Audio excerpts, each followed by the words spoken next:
Knon 89.3 FM in Dallas and Fort Worth, the voice of the people. Business owners, tell KNON's listeners about your business. You can put your business or event on KNON. KNON currently has space available to run announcements for you. Tell KNON's listeners about your goods, services, nightclub, concert, or event. Help keep the voice of the people on the air while putting your information on the air. KNON's been named the #1 radio station in Dallas by both the Dallas Observer and D Magazine. Put your business with Dallas's #1 station. Call now for more information at 214-828-9500, extension 227, or extension 233. For more information, go to knon.org and click on the Run Spots on KNON page. It's a great way for your business to support community radio while letting more people know about you. Get off my lawn.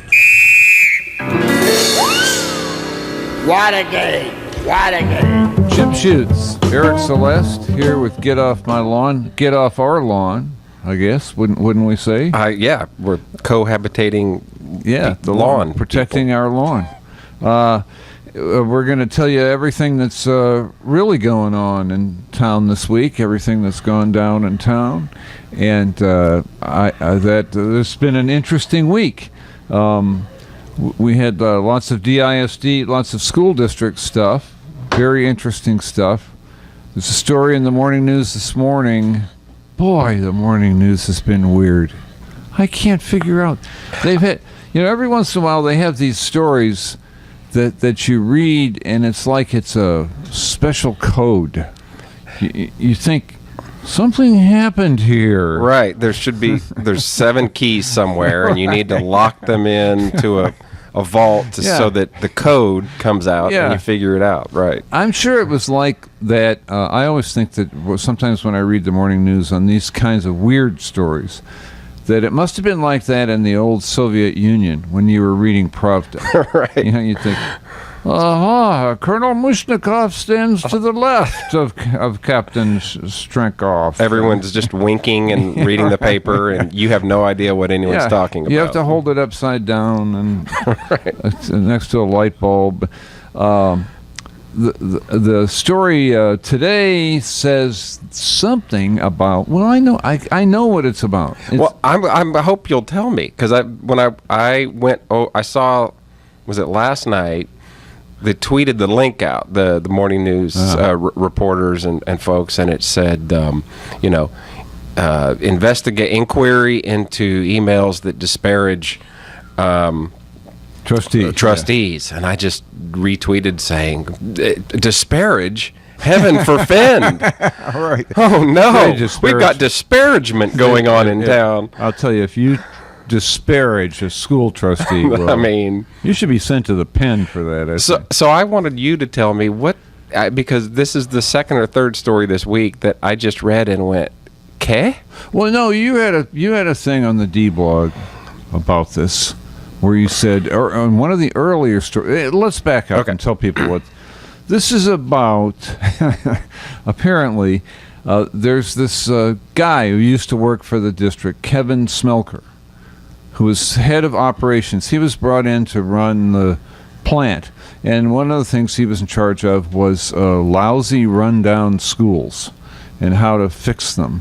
And he came from Colorado, and he did this inventory as soon as he came to town, and he discovered what anybody could have told him, that there are these incredibly rundown schools in the school district, and it's astonishing to outsiders because the school district has these gigantic billion-dollar bond issues, and they build all these new schools, and it's astonishing to people when they go and they see that in some of the schools none of the toilets work, and he couldn't believe it, and so he kind of was gearing up to say, well, we gotta fix the schools that we have. He quit. And the morning news they have this running series of all the people who've quit under the new superintendent, Mike Miles. What's wrong with Mike Miles? All of his people quit. So Smelker submitted a letter, and I think it was a little stagey in the way it was done, probably. Sure. But it was a resignation letter, and it said very clearly, I'm not quitting because of Mike Miles. Right, and it's important to note he worked with Miles in Colorado. Yeah, That's they know each other way back. But the letter said, "Let me be clear. I'm quitting because of the trustees." And people when they hear about trouble with trustees, people have a tendency. I have a tendency to assume it's all about the racial dynamic on the board. But he was kind of pointing at this North Dallas trustee. Elizabeth Jones, right, and saying, not in so many words, she's crazy. She drives me crazy. She makes me feel like I need a lawyer when I go before the board because she accuses me, veiled accusations of Anyway, the letter said, "I'm not quitting because of Miles. I'm quitting because of trustees." Right, and I wrote something about this months ago before he quit, that I was hearing everyone was complaining about Nuttall and other trustees, and I was hearing, don't sleep on Jones. Right. She's a white she's lady. Bothering, right? Yeah. But she can get in there and meddle with the best, and then that happened. So I have no reason to believe, and based on what I was hearing, that's absolutely was his frustration. And I went back and looked at some of the Jones stuff in meetings, and it's kind of weird. It doesn't follow any kind of ideological line or anything, but she's a former McKinsey and Company consultant, and she has all this jargon that she says about, I can't even repeat it, all these things about we need to know what our mission is, and baseline is probably in there somewhere, right? But it doesn't make any sense. and she just gets these people who are on the staff and just grills them, and they're sitting there and they're never saying that they disagree with her. They're never refusing to answer. They're always saying, we don't know what you're asking. Right. You're kind of driving us nuts. So anyway, this went on. Smelker quit, and he sent in this letter saying it was because of Jones and the trustees generally. And the letter became public. So all this stuff in the news this week is about how it turns out that Smelker, before he submitted the letter, showed it to a PR consultant, right, Lisa Lemaster. And you had a thing where you said what? Yeah. Well, why wouldn't you? I mean, I might choose.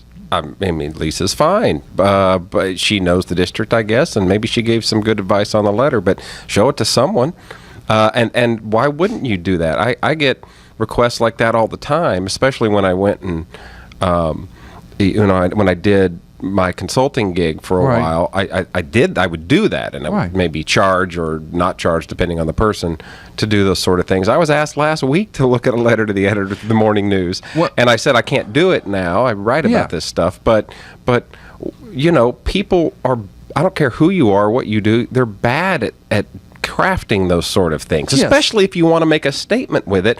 And by the way, I may be jumping the gun here. What's wrong with that? What's wrong with using that as a form to say, let me take my shot out of town, let me light a fire to this bridge, and do it in a way that, where I'm going to make a statement very specifically about why I'm leaving. I don't understand what's wrong with that. The guy figures, I'm quitting anyway, I'm leaving town. I know these people are going to say it's because of Miles. It's not because of Miles. So on the way out, I'm going to set the record straight. This is part of how guys like you and me, looking over a letter, it's how we earn a living. When I was freelancing, I did this work for people. There was a term I hated. They'd get what they wanted to write, all written, and then they'd look at me and they say, okay, wordsmith this up for us. Right. Wordsmith. Right. I hated that.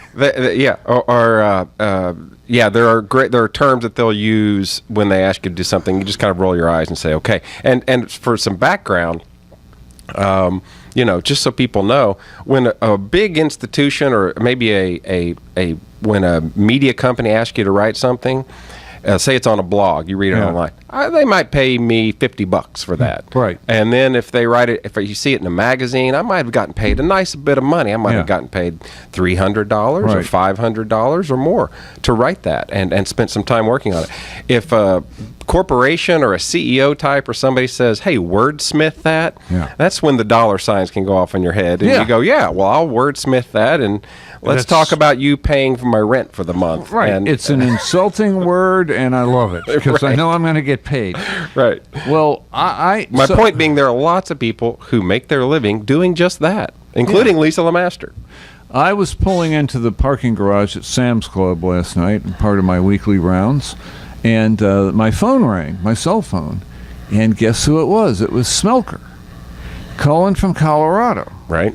And because he and I had spoken once, and he said, so he still had my phone number, and he said, "Look, I understand there's some stuff going on down there about the letter I wrote, Right. And because the Morning News twice has said that unidentified sources say the letter was odd and out of character." Right. They're trying to say, basically, he didn't write this. Lisa wrote it and put his name to it. Or Miles wrote. Or Miles wrote it. Right. But it was odd and out of character.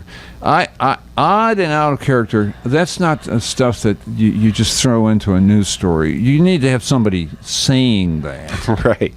Telling you. Anyway, but the suggestion, and that's where you get into the Pravda-like stuff. They're trying to suggest that this letter is not, So I'm walking into Sam's Club. A lot of adverbs in this. Right. He doesn't like adverbs. Yeah.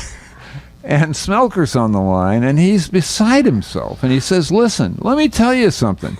I wrote that letter, and you should have seen my version of it." Right. He said it went to Lisa Lemaster to basically tone it down. Right. Which is what you do. Somebody writes my grandfather used to get up and read the paper and start cursing and get angry, and he would take a sheet of paper and a pen.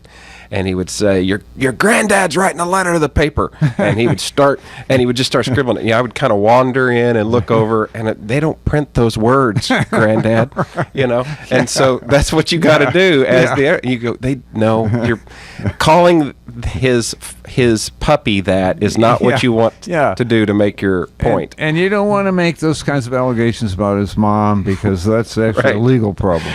And so he said, yes, it went to Lemaster, and other eyes went over it. And one of the things he said, he's not a bad guy, from what I can tell. He said, "I wanted to get my point across, but I did not want it to be personally hurtful."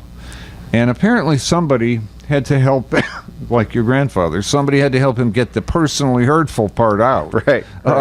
But as far as the meaning and intent of the letter, that's exactly what he meant to say. Yeah, and I don't. And the other point you made in your post about this was, I guess if they're trying to say that somehow DISD funds went to Lemaster and she charged them to write a letter that was disparaging of Jones and board members, that was wrong. Okay. Two things about that. One, if she was able to get money from the district to help disparage the district, I say, well done. Very well done.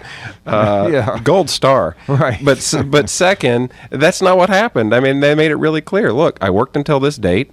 I did this after that date on my own. And so your point was, okay, then what's the link? What's the story? Well, that's the other thing, because this comes on top of the whole business where there's been this allegation that money has... So there's some kind of bad money in here.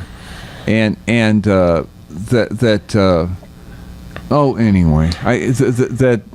what we're looking at is a kind of serious malfeasance. Right. Which is basically, the story itself says that's not true. Right. Because she worked for the district, did work, made money, and then her contract was up. After that, she looked this letter over. And for no money. So what's the... Where's the link? And why would she do it for no money? Well, because she's trying to stay cool with them, so that's she can what get the business back. That's what you do. Right. I mean, you go in. There's a guy in town who is incredibly wealthy and crazy. Okay, and he's got a business on the top floors of one of the buildings downtown. And I have a friend of mine works with him, and he said, "Hey, he needs someone to help write a speech. Can you do that for him?" And I said, "Yeah, well, for a lot of money, I'll do that." And he said, "No, here's the deal. You need to do it for like a beer." Right. Yeah. But if you do it and he likes it, he'll pay you a lot of money to write these sort of things down the road. Right. And you make that decision. I wrote it. My buddy bought me a beer, and I never got another dollar. But that's some of the things that you do. You do stay in good graces with people. Sometimes they'll call, and this is something that happens a lot in this world. "Hey, I just need you to look something over real quick, okay?" Which means no money. Which means no money. Right. You get that a lot. Yeah. "Hey, I just want to ask one question." Yeah. And that means it's the same thing you do with a lawyer or a doctor. Right. When you've got a buddy who's a lawyer and you go, "I know normally people pay you $400 an hour for this, but can you just answer one question, buddy?" And that's why you would do it. Yeah. Yeah. And it's why I guess if you're a podiatrist, you stop going out to dinner because you don't want to have people show you their feet. Right. My buddy is a dermatologist, and he hates our dinner parties because it's just us showing him stuff on our skin all night. Yeah. Well, anyway, and then there's this story that the morning news had earlier in the week about Rene Martinez. And was he on Lisa Lemaster's payroll? I bet our break is coming up, but we got to come back to this because I was watching this story come down the pike for a week, and I knew that Matt Haig, excuse me, and Tonnell Hobbs, the reporters, were going to Lisa Lemaster and going to Rene Martinez. We'll have to explain a bunch of backstory, won't we? But yeah, we'll come back and explain all of this after the break. It's an interesting little study of how stuff gets done in the community and especially at the news. Yeah. So we'll see you in a minute. Jim Schutze, Eric Celeste, get off my lawn. 972-647-1893 if you got something to tell us. Bye.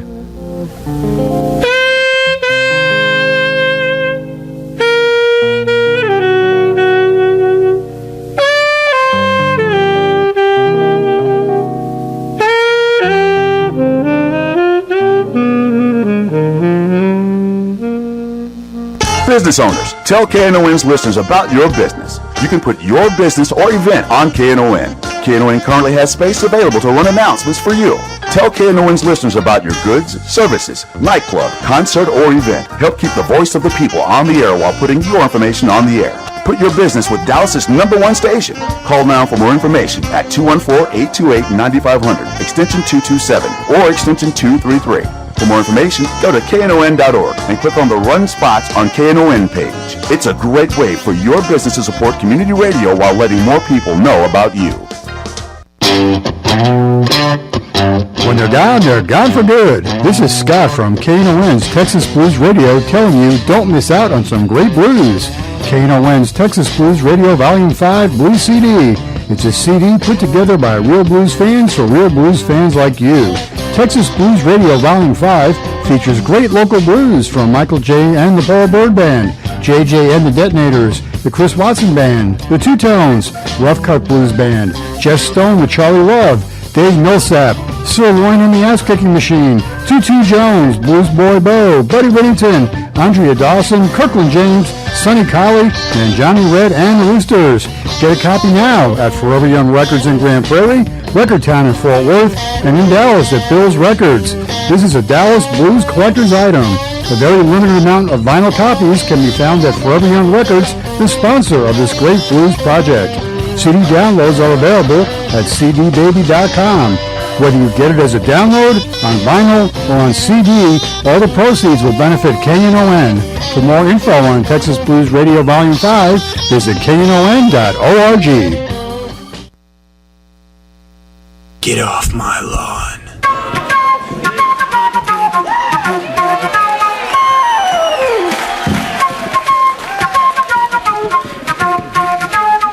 Jim Schutze and Eric Celeste back with Get Off My Lawn. We've been talking about the week at DISD, our star-crossed school district. And I wanted to get into this before we switch to some other topic. This story the news did last week about Rene Martinez, who's a longtime Latino community activist. He also worked for the school district for a long time in community outreach, whatever that is. But he's a smart guy and has been involved in all kinds of historic political struggles in the city over the past. It's understandable that the district would have wanted his expertise. However, they stopped wanting it when Miles came in. There was a reorganization of that department, and Martinez's job was eliminated, and he was sort of never told why. So he was ticked. He was unhappy as he got fired, basically. Right. And he said some unhappy things about Miles. Then there was a change it was a change for him, but generally in Hispanic leadership. They decided after a while that they were going to get behind Miles, and that's another whole story.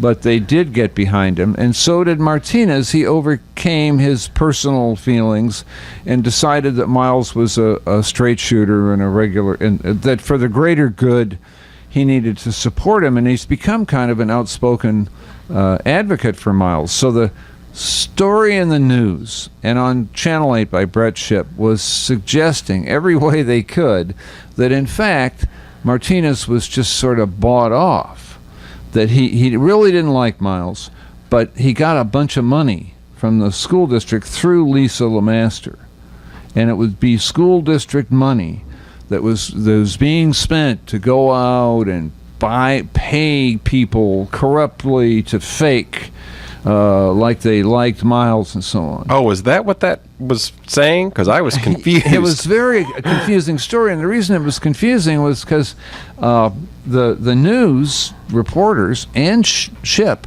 went to both Martinez and LeMaster for a week and said, Rene, did you ever get any money from Lisa LeMaster? And he said, no, never. I never worked for her. And they went to LeMaster and said, Lisa, did you ever give any money to Rene? And she said, no, absolutely not. At one point, Martinez told the news reporters, look, I'll just show you my IRS returns. Right. So, and you look in there for a 990 from the LeMaster group. I'll give you anything you want to show you that I don't have any money from Lisa LeMaster. And so anyway, normally the reaction to that would be in a newsroom. What if you're the reporter, Eric, and you go to your editor and say, I got this story that Rene Martinez took money from Lisa LeMaster to support Miles. What would you say as the editor? Well, you would say, okay, great. Where's the proof? Where's the money? How much money? Where did it come from? How can we? Did they admit it?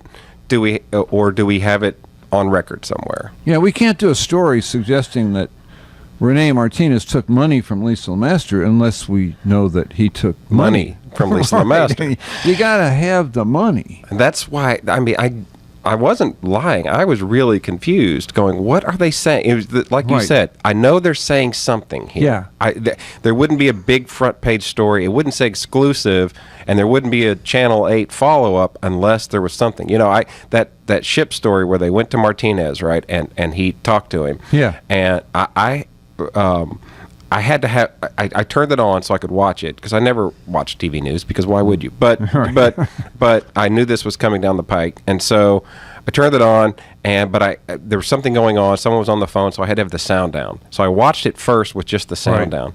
And if you should do that sometime to these stories because if I tried to guess what was happening, it was that Rene Martinez murdered an entire village. Rene Martinez, because it's just war criminal. You could just see these shots of him and these floating images of looking evil, and then poor children kind of just walking through a school who clearly were affected by this, and then Shipp in front of him with the microphone, and then I go back and I listen to it, and it's just Martinez going, "No, that's not. That never happened. Yeah. Nope. Yeah. I mean, it's baffling, and I think that your first reaction was the reaction that most people have to a story like that. In print, they look at it and they think, what is this? What is this? And you say that to yourself about 3 times, and then you go read something else. So you never figured the story out. You're just left with a general sort of smear. Something bad. Something bad happened. That's the takeaway. Well, I see DISD is in the news again. They screwed up. That place is a cesspool. Let's move on. What if, because you've been an editor, what if I go to you as a reporter and I say, Eric, I know this guy Martinez took the money. Look, come on, there was no reason for him to flip like this. I got some people telling me they're sure he did. It's a good story. Yeah, the first thing you'd say is, who are these people and what's their agenda? And the second thing you'd say is, great, go get the story. Yeah, and then we can talk. Go prove it. And then let's run it, let's splash it across the page. So you tell me, how does that story wind up in the news? Or you I might write a column saying, I think this happened. Here's why. Here. This looks funny to me. Yeah. Here's my opinion. This looks funny, and that's a different sort of thing. That's not a news story. That's not a Channel 8 story. Although it's very perilous. I know from having been a columnist at a daily newspaper.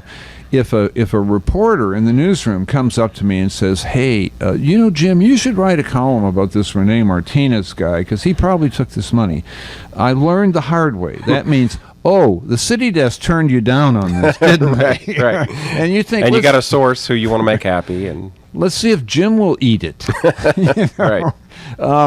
So how did that? Why is that thing in the paper? Why is Brett Shipp sawing on this thing with no proof? Well, I don't know, except that if you hit a piñata, it doesn't hit back. and I feel like they feel like DSD is a piñata right now, and you can just take as many swings as you want. Some will connect, some won't. Eventually, the candy will come out, and that means you will have a big story, because if this keeps up, eventually. Something's going to happen bad with Miles, and I don't know what it is. Yeah. Is the board going to say enough? There's too much of because it becomes the situation where they have an out. They can just say, "Look, we know you're doing your best, right? But there's an environment here that we can't do good in, that we can't make effective change in because of all these other things around it." And that's what I worry is going to happen, because as we've said a couple of times, the scoreboard right now is in favor of Miles. The things that he's trying to do, the scoreboard of his accomplishments. Yeah, but not his political standing. No.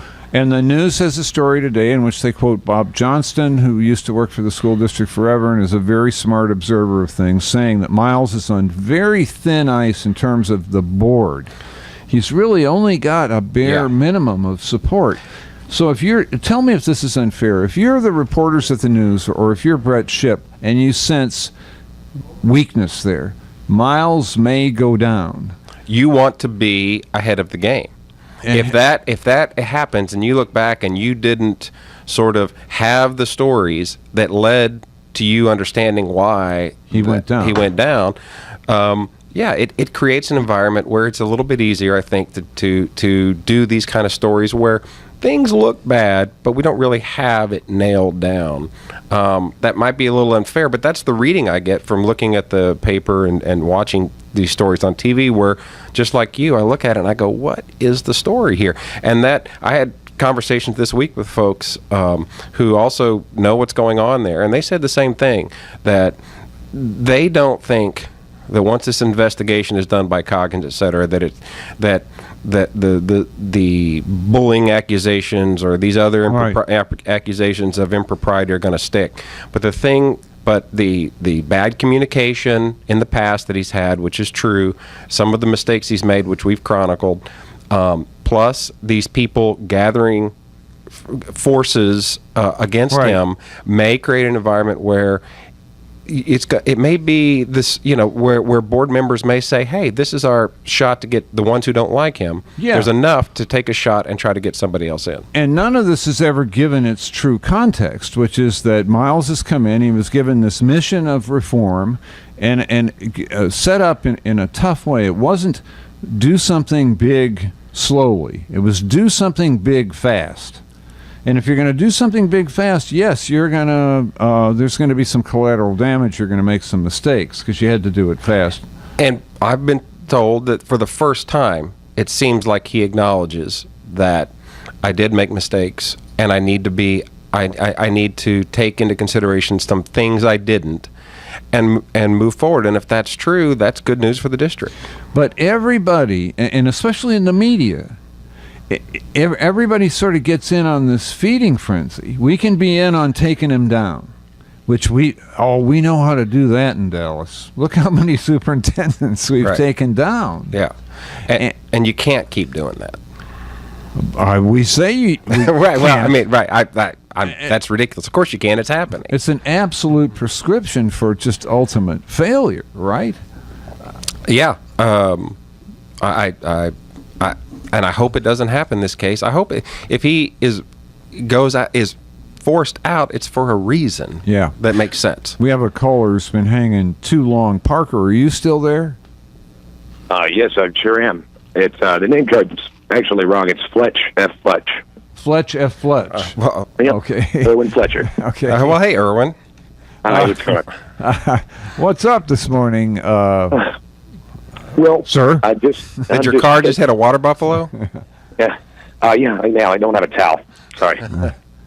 So I actually was catching up on some of your articles, Eric, and it was one that I found kind of interesting because there's another thing going on with Huffington Post at the same time. Dallas Morning News will get rid of its paywall and debut the new premium site in September. Right. So when it was looking at, you mentioned other newspapers, and the Huffington Post actually kind of falls in line with this. But then one of the favorite comments I saw in there was a buddy, Wiley H. Dallas, trolling in here saying he's going to run down the hall later tonight and see what he can find out. What did he find out? I don't know. I don't know who I'm like everybody else. I honestly don't know who Wiley H. is. Oh, well, I'm not concerned with the identity. I'm just saying he said he wanted to go run down the hall and see what he can find out. I wasn't thinking he's running to Deckard's office or something like that. I just wonder, was there anything that came of it? Oh, I don't know. I mean, other than I know that, the new site's going up in September and that they weren't thrilled that I put that up there. Other than those two things, I don't really know that there was any other information.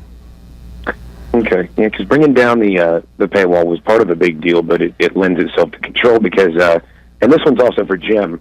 Earlier this week, Ariana Huffington announced that her site, the Huffington Post, will no longer allow readers to comment anonymously. So she's saying, well, we have to make them responsible for what they say and know who they are. And I quote her, she says, I feel that freedom of expression is given to people who stand for what they say and not hiding behind anonymity. Yeah. So do you think the magazine, Dallas Morning News, should adopt the same policy, forcing trolls like Wiley, since no one knows, of course, who they are? What do you guys think about basically making a login for every site for your news, everybody? We want to comment, we want to know everything about you. Here's a license. What would you say to that? Well, then you're going to turn the blogs into roughly the same atmosphere that you have at company-wide meetings. When the boss stands up and gives you a pep talk and then says, now, does anybody have any other thoughts about this? And, Yeah, and I'm conflicted on that, actually, more so than Jim. I see the advantage sometimes of not having anonymity. I really think I'm moving toward a feeling that it depends on the blog.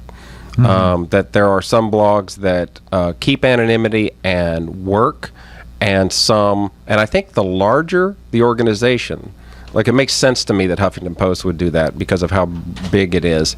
The larger the organization, like the morning news, I think would benefit. Actually, I'm not sure if they can have anonymous comments or not. But well, the Huffington Post, actually, by the way, being, you said big, but they only have 40 staff members. It was the reason she stated that they were doing it because, there's too much spam and trolling going on. Oh, so, yeah. I mean, with 40 people, so that was, but to me, you guys were talking about the Soviet Union earlier and Secret Squirrel on, with looking at those codes. How long before that group of information where you've got that benefit of, well, yes, being anonymous is great, but then, no, you really can't be if you're going to be a stand-up person to reply. It just starts to sound like that's encroaching on a lot of free speech. But I don't know that that's their responsibility to give you a forum. I mean, they're giving a forum if they want to, and they think it's good for their business. For free, you can start a blog tomorrow. No one's discouraging your free speech. They might just say, we've got some sites say we've got a comment area that we're going to make totally unmoderated, and we're going to allow anyone and everyone. It's a free for all. And some are going to say we're going to be highly moderated or curated, and we're only going to have a certain type of response in there. And I don't know who, I think it, again, depends on the site as to what you want. Well, to me, it just, at some point, it seems fundamentally wrong if you have every major media company with eyeballs on everybody that's made a comment on across any of those. Imagine what you're doing with Facebook Forced Login. That you're centralizing this stuff for all to see, and you're hoping, that you're still protected. Where's the protection of it? Well, they don't like. I mean, look what happened to Mike Snyder. And you're not protected if John Doe CEO decides, I want to know who made that comment. Call up that company and tell them to give us the identity of that guy. Yeah, and I've said for a long time, I don't think anyone should assume, no matter what they say, that there is some sort of protection there for your identity for that reason. So thanks for calling, though. I do appreciate it. That was an interesting exchange and another important issue that we've struggled with here and had a little bit of fun with. Anonymous blogging and anonymous commenting, and it's another morning news story, the decision to out Mike Snyder, who was paid. It's an interesting, and I thought that there might be a little bit of connection between the Rene Martinez effort by those reporters and the Mike Snyder story. There's this theme running in the paper that somehow there's a kind of dishonest commenting going on generally out there in the community. The people are getting paid to say this and that. I don't know. That's a complicated nexus, maybe. But the fact in the Martinez case was there was no money. Anyway, we'll be back in a minute.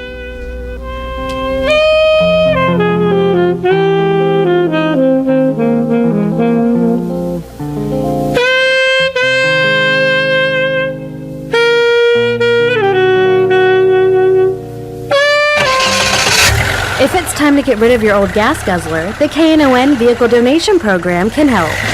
There's still a market for those old vehicles, and if you donate it, you're helping to support quality programming here on KNON. Just call 877-KNON-AUTO or go online to knon.org. We'll take care of everything from pickup to tax paperwork. That's 877-KNON-AUTO or online at knon.org.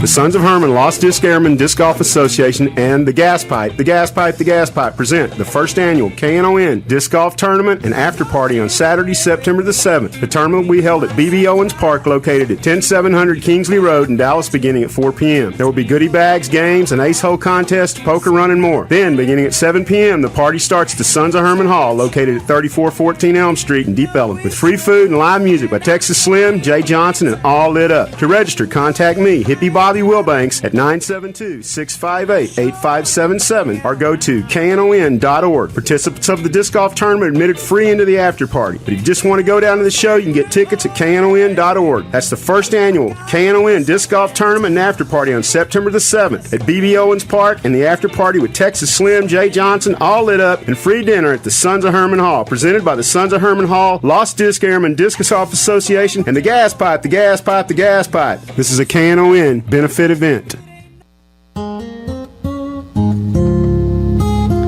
Recycle Revolution is a local recycling collection service and community drop-off center. They collect and accept all traditional recyclables, including paper, plastic, aluminum, cardboard, and glass, as well as TVs, computers, lamps, light bulbs, batteries, ballasts, and styrofoam. They offer collection services to apartments, condos, and businesses. They also offer a community drop-off located at 1703 Chestnut Street in Dallas. For more information, 214-566-3025 or recyclerevolutiondallas.com.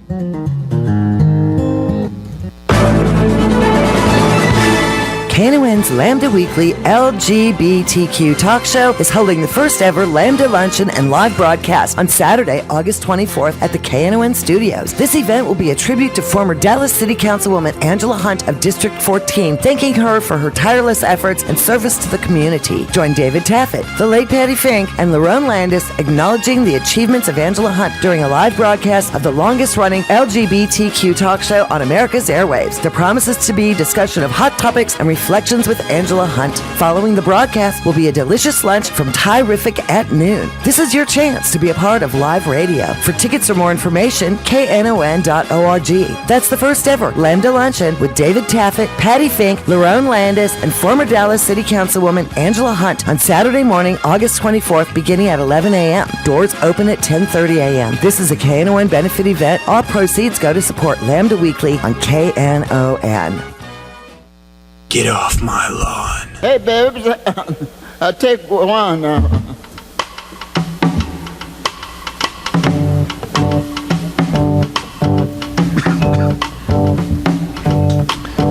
Jim Schutze, Eric Celeste, back with Get Off My Lawn. We've been having fun talking about the Dallas Morning News and the school district, but it's not really, look, it's not a fun story.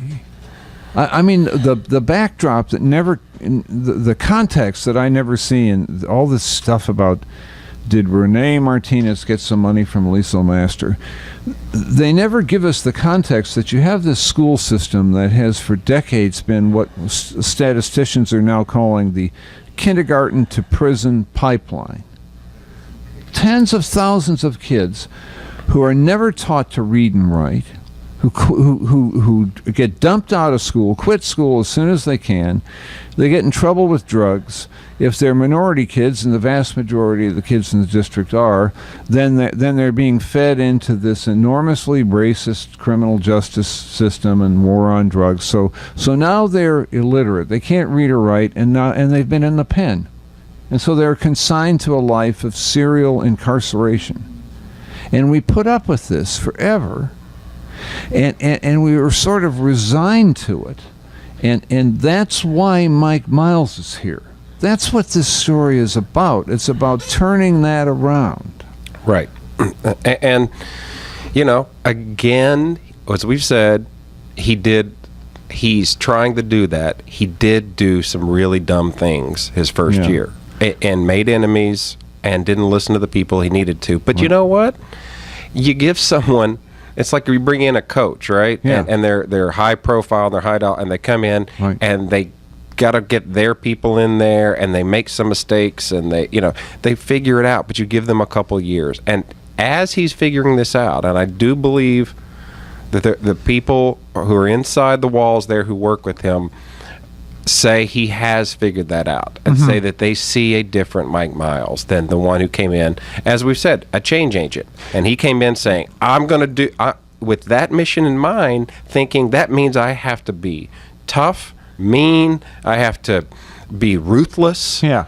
And he did that. And good teachers and some good principals, without question, some good principals got caught in the wash, and it is sad and unfortunate that happened, but that has happened. The metrics by which he is going to be judged have been improving, continue improvement from and have been improving for 5 years. So you let him figure this out, and you evaluate him in the context you're talking about, not in the context. To me, as my superintendent of my school system that I love and that I want to succeed and that I think is important for this city that it succeed. I evaluate him in that big picture. Are you doing the things so that this system as a whole doesn't just have little pockets of excellence and the rest of the kids are going to hell in a handbasket? Right, literally. But is this improving system? Are we ridding ourselves of the cancerous cells throughout the entire ecosystem? And that's a tough job. And he so far seems like he can at least, I don't know if he can do it. I don't know if anyone can do it, but I haven't seen any indication that he's doing the sort of things that I don't want my superintendent to do. He's moving toward the mission, and it seems to me that you would evaluate him based on the mission. If you tell General Eisenhower, go invade Normandy, and he has this huge plan, and part of the plan is over in Sector 175, you're supposed to blow up the seawall so they can get the jeeps up the beach, and they forget to blow up the seawall. Right. You don't say, General Eisenhower, you forgot to blow up the seawall in Sector 175, you're fired. You say, is he invading Normandy? Right. Is he getting into Normandy? And that's something I think people who read the paper and who care about this city and care about the district need to keep in mind. There was years ago, there was someone who runs a $2 billion business in town, and that's basically what DISD is, right? It's $1.75 billion or whatever its budget is. And he said, if the morning news wanted to go into my perfectly legitimate business, and if they could do what they do with DISD, which is more than 100 Freedom of Information Act requests a year, just phishing for emails, documents, what are you doing? You know, if they did that to my business, he said, Lord knows what they would find. Right. In that sprawling a system. Now, is it good that these people who are stewards of the public money are a little scared? Sure. Is it good that they are worried about getting caught if they do something wrong in the school system? Yes. But it shouldn't be an environment where, and I've said this for a long time, the largest media companies in this town should not just regard DISD as, that piñata, as a subject of their investigative authority. Like a whale that washed up on the beach. Let's go down there and grab some blubber every once in a while. And the problem is systemic. It's, what stories get, I mean, if you're a reporter, if I'm any of those reporters there, I'm looking at it going, well, okay, Eric, what feel-good story is going to get me on the front page? I'll tell you what. I'll tell you what will is a series of stories about wondering whether or not Renee Martinez or Smelker or whoever else had help from Lisa Lemaster and was their money. And that's drama. That narrative is exciting. Yeah. And you're fulfilling a certain expectation on the part of the reader, which is DISD screwed up. I don't know. I've spent too many years wandering around South Dallas working on stories, and you run into all kinds of people, some people you don't want to run into, but typically you run into these smart, capable, young people, often young men, standing around. And you talk to them for a while, and you realize, boy, this guy's sharp. This guy's a survivor. This guy should be a lawyer or a doctor or a school principal or a painter or a poet or something. And instead, he's standing on the corner with a life, a ruined life, because he can't read or write, and he's an ex-con. And that, over time, that just becomes a holocaust. And if your argument to that person is, stay in school, and he looks over and says, that school?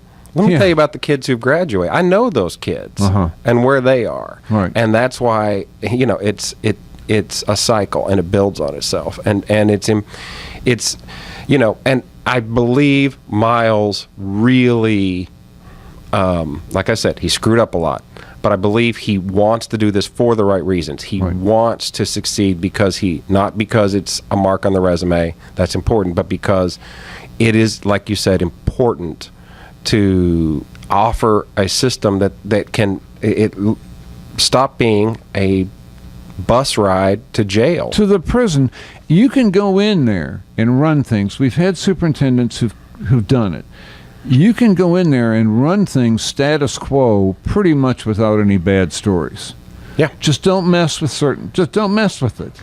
Just let it operate and keep sending those kids to the pen. Right. And there won't be any bad stories about you, and you'll get 5-6 years in there, walk off with a nice fat exit package, and go do consulting and make lots of money. Sure. But that's not the job this guy was given when he came. He was told to go turn it upside down. Right. Oh, anyway. And there are and people with a lot at stake, in him succeeding, they really, what the sense I get is that the people who are backing him, the string pullers, the leaders in this town, the Dallas Citizens Council, the regional chamber, all those folks, that if this doesn't work, if the forces against him, this is just my sense, right? If they are successful and they run him out for things that have nothing to do with what he's really trying to get done, they might just give up. Oh, I think you're absolutely right. They might say, you know what? We're not going to put our money, we're not going to put our political power, and we're going to stop. We're going to go do things on a statewide level or whatever, but we're not going to mess with this anymore. I think there's this new leadership cadre of younger people in the business community who basically got this all going. And I talked to Harlan Crow at one point, who's my age, and he's old leadership. Yeah. And he basically said, I'd gotten to a point where I didn't want to hear about the ISD. I'd given up. I just figured it ain't going to work. Right. And he said, these people came to me, and they've gotten me stirred up again, and I'm interested again, and I'm committed. If they knock out Miles, what does that leave us with? And if they do it for these reasons, we didn't even talk about this Don Williams stuff. We talked about it a while ago, and the idea. Let me tell you, those people know Don Williams, all right. And I've talked to them. I've talked to folks who have been around the block a million times, who are CEOs who work with him, who did work with him, because that guy, let's be honest, hasn't done anything in 20 years. Right. Okay, so to say he's part of the business community, not when he comes out like that, because and it's not somebody breaking ranks with Pravda. It's that they say, look, we've said for a long time we've got to get somebody in there, support him, and give them the tools they need to succeed. Right. And here you are a year into this, saying, undercutting that and using your former status 20 years ago as a business leader. Yeah. This guy's out in Santa Fe. He's not running a business here. And the people who are, not only were furious about that, I wrote about this month in the there's my plug, in D Magazine, there's a column about how this came about this month and how I feel like the Dallas Citizens Council and the regional chamber. It's not on the street yet, is it? Yeah, I think this week. Oh, okay. This coming week. So, how they did not, they're not playing this game right, this media game. The folks who know how to do guerrilla media warfare are much more able to do that now, and you can't just sit and wait and respond with a letter to the morning news. Yeah. You need to get out, and by the way, you need to do what Smelker did. Right. Call Lisa Lemaster. Right. And you need to say, by the way, I'm going to change the narrative a little bit from someone on the inside. And these people who are supporting DISD, like you were just saying, it's just a feeling, but there's such a level of frustration when I talk to them that if this doesn't work, like you were saying, they just might be done with it. And the other piece of magic in it that I hear in these people who are in this new leadership group is that they know that these kids can be taught, that you can take kids from the toughest public housing background, crack addicted mother, no father, out on the street, and you can have that kid fully literate and numerate by the end of third grade. You've turned the kid's whole life around, and you've turned our society around. Peak does it every day. So they know it can be done, and this light bulb goes off over them. Once they see it can be done, then it seems unforgivable not to do it.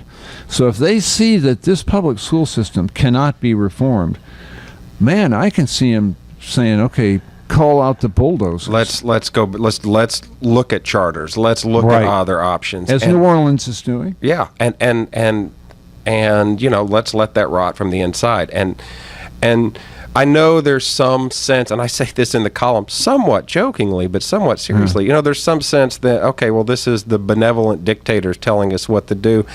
If they're telling us to save our kids, I'm okay with the benevolent dictators, with those money people saying, we're backing this guy, we're going to give him political protection, we're going to do what we can so that he can do his job.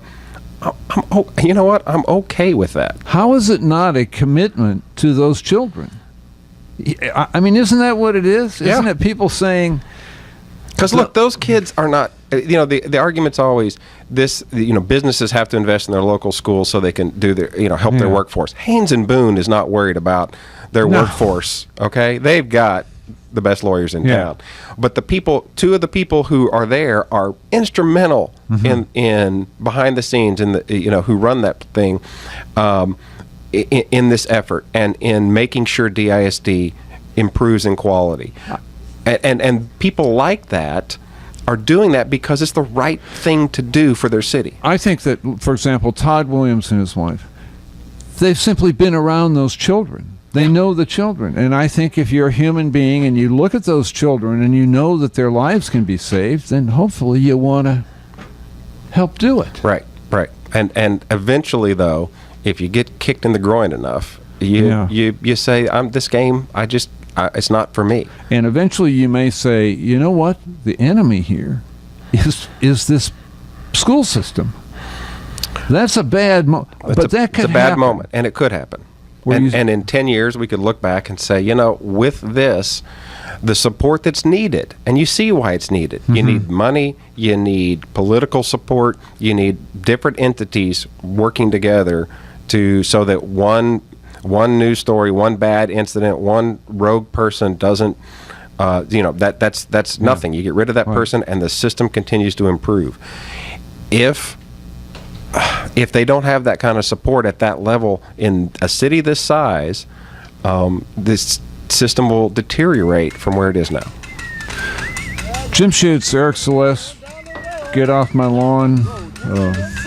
Please consider exiting our lawn. I don't know. We're kicking around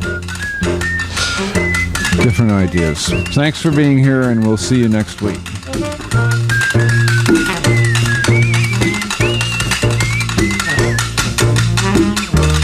KNON 89.3 FM in Dallas and Fort Worth, the voice of the people.